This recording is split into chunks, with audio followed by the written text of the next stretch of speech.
This demonstration will show you how to use the cutting method to produce action fashion templates. By drawing all of the body sections separately and then cutting them out on card, you can play around indefinitely with different body positions. You can use any template for this or work directly from a photograph, but I'm going to work from two templates I drew earlier. Because these were drawn in pencil, I'm first of all going to trace them off using a 0.7mm pen. Make sure to define all of the movable sections of the body as sections. So make sure that the head is clearly defined from the neck is defined from the torso, the upper arm is defined as being separate from the lower arm. The hand is also drawn as a separate unit. It's important for this technique to define underwear so that it is then clear where the top of the leg begins, and then to draw the top half of the leg or the thigh as a separate unit, to draw the bottom half of the leg or the calf as a separate unit, and then to draw each foot also as a separate unit. This is the finished front template ready for the cutting technique. Repeat the same procedure for the back, making sure to define each section of the body as separate to every other section.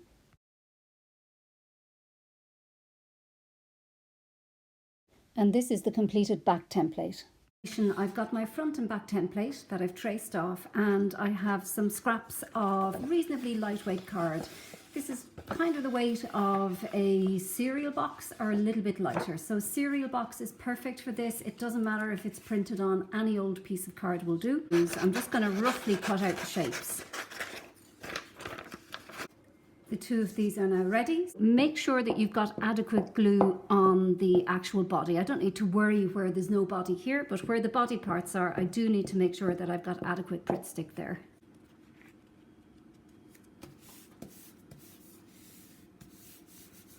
So what we're planning to do is cut out all of the body parts separate from each other, and we're going to rearrange them on a new sheet of paper. To avoid confusion for when I've cut out all of these pieces, I'm going to label the right hand side of the body as I see it with an R for right, and I'm going to label the left hand side of the body with L for left. Make sure to define any sections you may have missed out on, such as the back of the knees.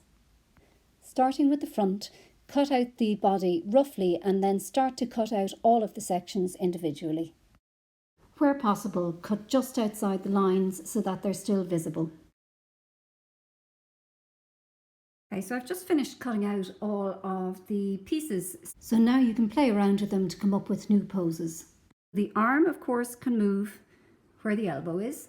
Where the wrist is, of course, the hand can move up and down. Where the hips can move quite separately to the torso. Okay, so if I'm trying to get a little bit more movement into the torso, maybe quite a curved shape. So I'm going to maybe curve the torso to the side a little bit and then to bring the hips back. So I've maybe elongated it a little bit longer here than a real human might be. So it might be important to compact down the side that has done the curving. So if I want to exaggerate this a little bit more, maybe the neck is curving in this direction, maybe the head is going with it, or maybe the head is actually going back in the opposite direction. If I add the arms on, so again, because we've moved this section quite far from the body, we may need to overlap here a little bit to keep the proportions accurate.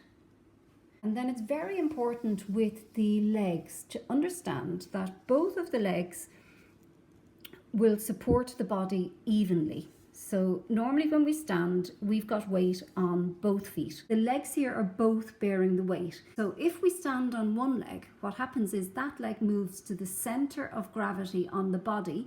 Normally halfway down between the hips is where the foot will line up underneath. So just to experiment with that, I'm going to put the body here on maybe the left leg. I know it's her right leg, but if I decide that this is the center of gravity here, then I need to move this leg into this position.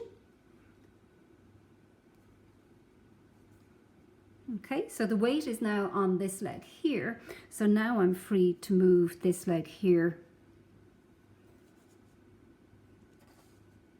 Okay, so if I want to move the legs in the other direction, move the left out of the way for a second, and I'm envisaging the central gravity of the body will be centered underneath the center of the hips here. So the right leg here, if it's bearing the weight,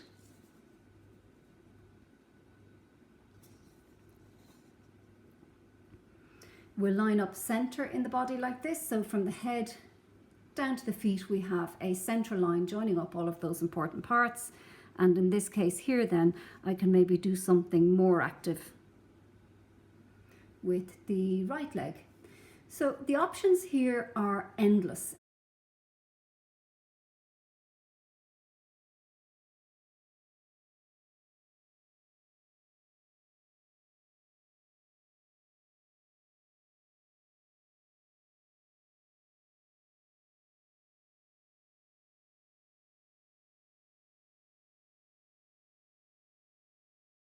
So I've just noticed if the arms are moved up, so if the angle has changed, the hand as we've traced it doesn't necessarily make full sense anymore, because we couldn't actually do that very easily with our hands. So if you swap the hands around, it may be a little bit more realistic if you're putting your hand to your head, for example.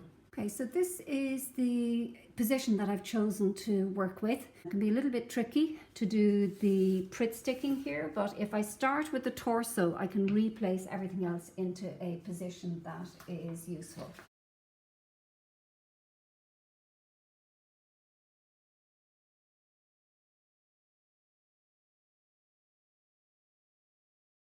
Make sure to draw a line for the center of gravity for the leg that's bearing the weight.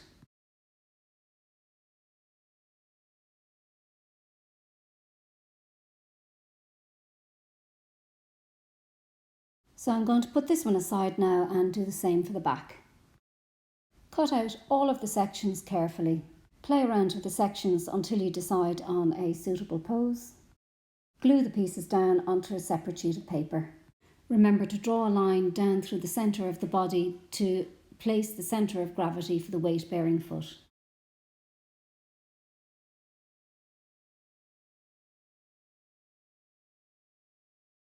Okay, so these are the final front and back views. I think the easiest way to work with these is to simply photocopy them, just to make them flat. And before I photocopy, just to make sure that all of the lines actually copy, I'm going to redraw the lines back in where I went a little bit too close with the scissors.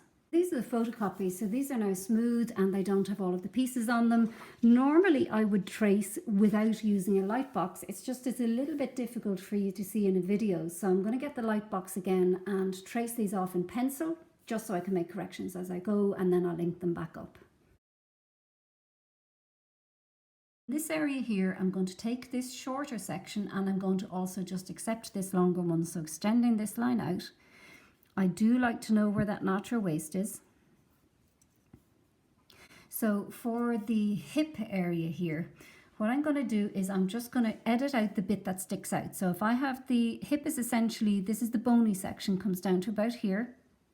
And then I think the leg looks good from about here down. So it's really to join here with a smooth line. So I'm just going to go for what appears to be a smooth line here. I can fix it again afterwards if I'm not happy.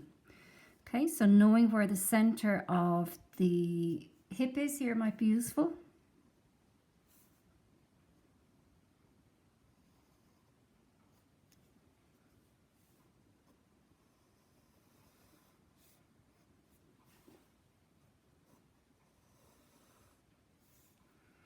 Okay, because the leg has been elongated here a little bit, I'm just going to shorten the knee here.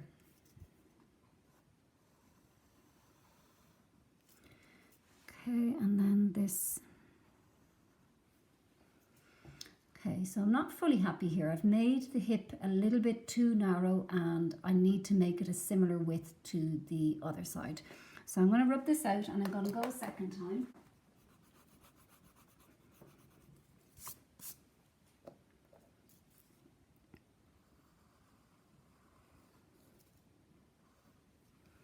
I think that is better. I may need to just move the crotch area over here a little bit. I think that that is good. So the lower legs then.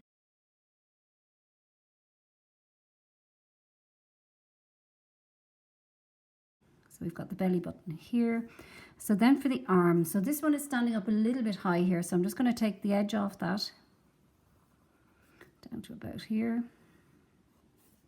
So I need to join here. So typically an arm doesn't join on as far as here. It also doesn't go up as high. So I'm going to compromise. I think here is probably a good spot.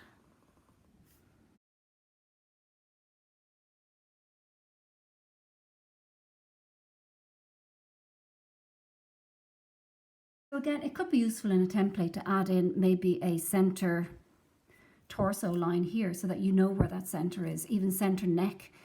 Repeat the same procedure for the back view.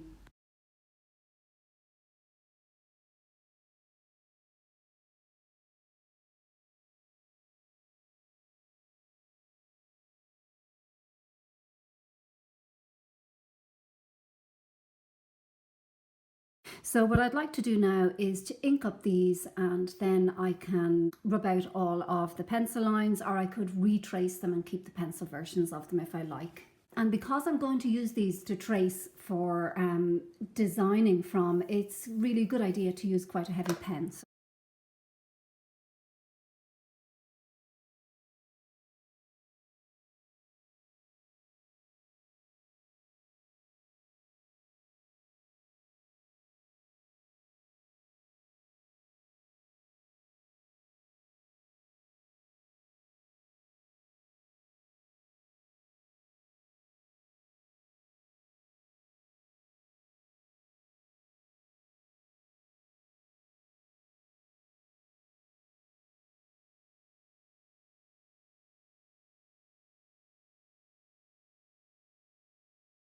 So this is the completed front and back view.